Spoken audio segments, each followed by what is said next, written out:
Scott Morgan here, Michigan Sports Radio. Joining me once again is Coach Ed Kaman from the Coopersville Varsity football team. Coach, welcome back to the show. Hey, Scott. Thanks for having me. Week 10, let's talk a little bit about Kenowa Hills.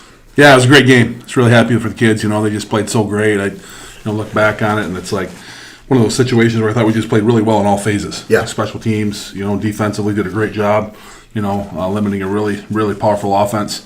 Some really good players. And then offensively just did a great job running the football. And I talked to the kids a lot about the fact that in this time of year, you need to be able to run the football. And that's what's going to help you advance and definitely help us do that Friday night. Yeah, we were looking at, again, they deferred kickoff to the Broncos. And that first drive, I think, set the tone because you drove it all the way there. Yeah, a couple real big kind of fourth down conversions. You would talk a lot about to the kids about in those situations making the plays. Make the game-winning plays. And although it being the first drive of the game, like we just think back to other games where we didn't quite make the play, whether it's a fourth down we don't convert or different plays that were real critical, we didn't come up with those. We made those plays on that first drive there to keep that drive going on fourth down, and then obviously came down and scored that 40-yard touchdown run on a fourth down as well. Yeah. Right, so just a really big series for us. I want to say it took maybe 7 or 8 minutes off the clock. Yep. Right, so just really good setting the tone as far as getting off and being able to run the football, getting off to a good start with that game. You turn around and you kick off to Kenowa. They drive down the field, and then a mistake happens on their side. They fumble the ball, and we recover. Yeah, it's a situation against a team like that where we just talk to the kids about trying to make them earn their yards, and not giving up big plays. So we try to keep everything in front of us and tackle well and try to slow down their running back. Obviously, we've got some really talented players. And we did a good job keeping things in front. They're driving the ball. And that was a little option look where they tried to pitch the ball and happened to mishandle it. And we were fortunate to recover and take advantage of that. Yep, we take it down there, score, put it into the end zone. Now we're up 14-0, and we're moved already into the second quarter because of the amount of time it took us to drive down and just nice, methodical.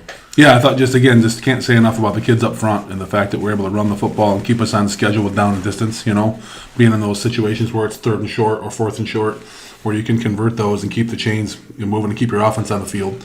And then at that point, again, you're taking some time off the clock. But when you score, at that point you get up by 3 scores, that just puts a lot of pressure on the other team in the sense that, you can't just stick to your game plan of maybe running the ball and throwing the ball. You're probably going to have to do a little bit more throwing the ball to try to get back in the game because there's going to be less possessions and less time for you to come back and come back in a game like that. Yep, you go into halftime, we're up 21-0. You come out, we kick off to them, and I think, like you said, the pressure of having to score because they were down, the floodgates started to open up and turnovers for the Broncos. For the Knights. Or for the Knights. Yeah, in our favor. Yeah. So it was a situation where, again, they were driving the ball, and they get down near midfield, and again, we did a good job of kind of making them earn those yards and got into a 3rd down situation where we kind of were able to sit some coverage and play more of a flat kind of back end and kind of sit on the stick, so to speak, or the down distance, and we're able to jump kind of an in cut that they run. And Brooks made a great play on it and runs it back, and that was just an electric play that just changes the game. You have a pick six like that, and you score on defense. It really just gets your team energized, and it can really be really deflating to an offense, right? So it really kind of turned the tide to make it 28-0, and then from there put a lot more pressure on them. Yeah, it did. We get into, score 35 points, we get into the running clock, Coach. And if someone was to say, hey, Coach, you're going to put 35 points on a great Kenowa Hills team and have a running clock, it would have been, what? Yeah, we'll take it all day. Yeah, absolutely.